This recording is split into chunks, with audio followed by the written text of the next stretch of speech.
Tapes provide an inexpensive way to retain long-term data, while adding an additional level of protection from ransomware attacks, since tapes can be stored offline. Removable media, including tape and USB drives, can also be added, removed, and moved between multiple storage locations.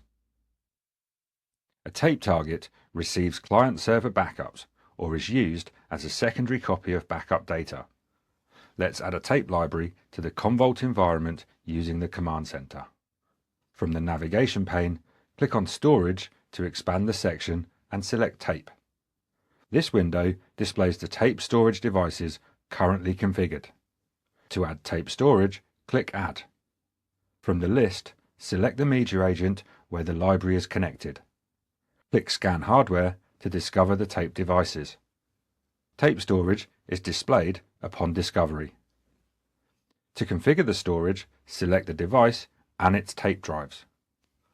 Click Save to add the tape storage. The newly configured storage is now displayed.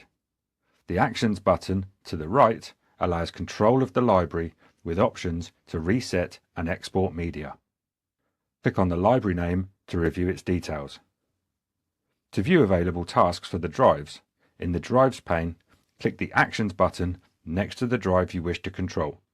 From here, you can reset the drive, clean it, validate or unload it, as well as mark it as replaced after a hardware failure. Clicking the drive name loads the drive's properties, where you have activity control settings to enable or disable the drive.